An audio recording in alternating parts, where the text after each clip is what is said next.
வணக்கம். என் பேர் சக்தியார் செல்வா. கந்தாபுரத்தினுடைய இசையமைப்பாளர் தான். என்னுடைய சொந்த ஊர் பொள்ளாச்சி. நான் ஆக்சுவலா ஒரு சிவில் இன்ஜினியரிங் முடிச்சேன். என்னுடைய இசை ஆரம்பத்தின் காரணமாக அந்த பணிக்கெல்லாம் செல்லாம என்னுடைய ஒரு குருநாதர் இளங்கோ மாஸ்டர் சொல்லிட்டு அவர்கிட்ட கொஞ்சம் இசையை கொஞ்சம் கத்துக்கிட்டு அவருடைய ரொம்ப ஊக்குவிப்பாரு. இல்லை, நீங்க ரொம்ப நல்லா வருவீங்க, உங்களுடைய இசை உங்க ரத்தத்தில் இருக்கு, நீங்க போங்க, சென்னைக்கு போங்கன்னு சொன்னா அவருடைய ஊக்கம் நண்பர்களுடைய உதவிகளோட நான் சென்னைக்கு தயாரிப்பாளர் பழனிவேல் சார் பார்த்தேன். 4 வருஷமா அவரோட டச்சில் இருந்தேன். அப்புறம் இந்த படத்துடைய வாய்ப்பை எனக்கு கொடுத்தாரு. அப்ப நான் அவர் சாரை போய் பார்க்க போறப்பெல்லாம் சொல்லுவார், இல்ல இந்த மாதிரி சிச்சுவேஷன் நீங்க அதுக்கு சாங் போட்டு வாங்க அம்மாங்க. அப்ப நான் மறுபடியும் பொள்ளாச்சி போய் அங்கிருந்து உண்டான நானே கம்போஸ் பண்ணிட்டு, ஒரு கீபோர்டு ஒரு கம்ப்யூட்டர் மட்டும் தான் இருக்கும், அதில் மட்டும் நான் கம்போஸ் பண்ணிட்டு நானே எழுதுவேன், நானே பாடுவேன். அப்படி பாடிருப்பேன். ஃபீமேல் வாய்ஸ் ஏதாச்சும் இருக்கணும், அங்கே உள்ள ஒன்று காலேஜில் படிக்கக்கூடிய பொண்ணுகள் எல்லாம் பார்த்து நல்ல ஒரு வாய்ஸ் செலெக்ஷன் பண்ணி அந்த மாதிரி பண்ணி அந்த சாங் எல்லாம் கொண்டு வந்து கொடுத்தேன். அந்த மாதிரி பண்ணணும்னா எனக்கு அந்த பிடிச்ச சாங் தான், பழனி சாருக்கு பிடிச்ச சாங் தான் சாதுரியம் பேசாதரா அப்படின்னு இன்னைக்கு இந்த படத்தில் வந்திருக்கு. அவர் சொன்ன சிச்சுவேஷனுக்கு இந்த சாதுரியம் பேசாத சாங் பண்ணிட்டு போனோம்னா ஆக்சுவலா ரீமேக்னு பல பேர் தப்பான்னு செய்யறீங்க. ஃபர்ஸ்ட் லைன் மட்டும் தான் எடுத்திருந்தோம்.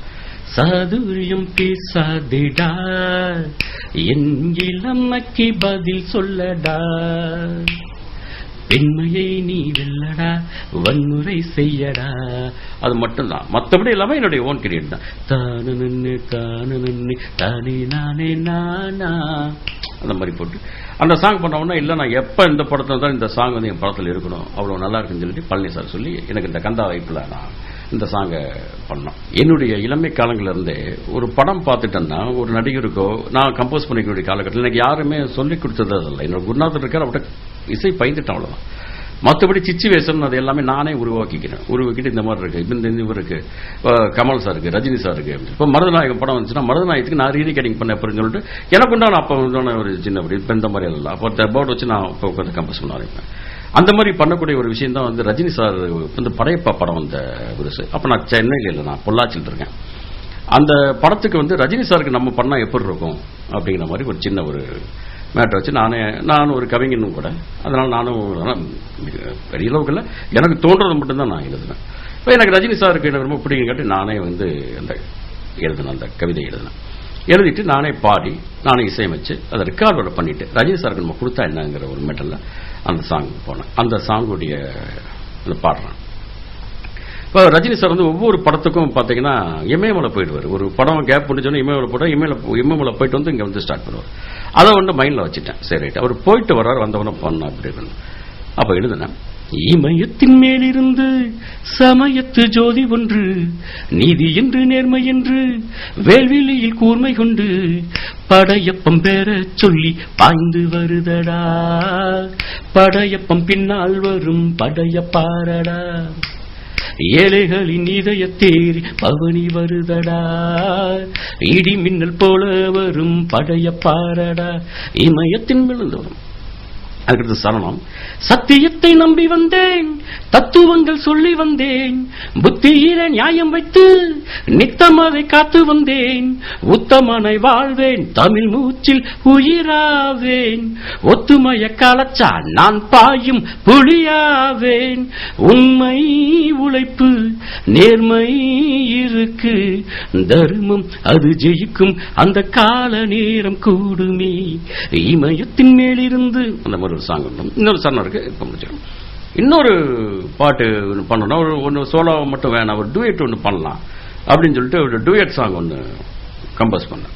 இதுல ஒரு முருகனுடைய பேர் எல்லாமே ஒரு டூயட் பாட்டில் கொண்டு வந்தா எப்படி இருக்கணும், பல்லவியில் வராது. சரணத்துல பாத்தீங்கன்னா முருகனுடைய பேர் ஒவ்வொன்று, ஒரு ரஜினி சார் பாடுற மாதிரி ஒரு ஜென்ஸ் வாய்ஸ்ல, ஃபீமேல் வாய்ஸும் பாத்தீங்கன்னா 2 பேருமே முருகனுடைய பேரை வச்சு டூயட் பண்ணிட்டு இருப்பாங்க. அந்த மாதிரி பண்ண அந்த சாங் இப்ப அள்ளிராணி ராஜாங்கம் என்னிடத்தில் ஆகாது, வள்ளி உந்தன் முருகன் நானடி.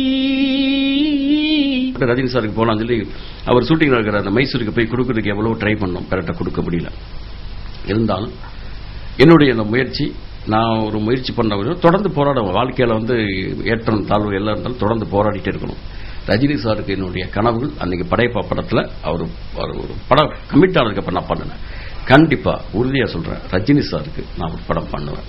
இது நடக்கும், கூடிய விரைவில் நடக்கும். இப்ப கந்தா படம் ரிலீஸ் ஆகிறதுக்கு முன்னாடி நான் ஆல்பம் நிறைய பண்ணிருந்தேன். என்னன்னா ஒரு வெஸ்டர்ன் கானா அப்படிங்கிற மாதிரி ஒரு பண்ணிட்டு நான் சபேஷ் சார், நானும் சிங்கரா இருங்க, நானே கம்போஸ் பண்ணிட்டு நானும் சபேஷ் சார், கிருஷ்ணராஜ் சார் எல்லாம் உட்காந்து நாங்கள் இந்த வெஸ்டர்ன் கானா அதை பண்ணோம். மலை சேவரசன் சார் இல்லை என்னன்னா எனக்கு ஒரு கடவுள் கொடுத்த ஒரு பெரிய வரப்பிரசாதம்னு பார்த்தீங்கன்னா நான் எல்லாருடைய வாய்ஸும் பாடுவேன். நான் என்னுடைய மனசார நேசிக்கிற என்னுடைய குரு ராஜா சார் வாய்ஸ்ல தான் நான் இந்த கந்தா படத்தில் ஃபர்ஸ்ட் ஆஃப் முழுவதுமே பார்த்தீங்கன்னா ஒரு ஹம் வந்துட்டே இருக்கும். ஒரு அந்த சின்ன பையன் வந்து அவன் எவ்வளவு கஷ்டப்படுறான் அப்படிங்கிறப்ப அந்த பேக் டாப்ல ஒரு இன்ஸ்ட்ருமெண்ட்ல ஒரு கொடுத்து பண்ணிட்டே இருக்கும். அந்த ஹம் வந்து பாத்தீங்கன்னா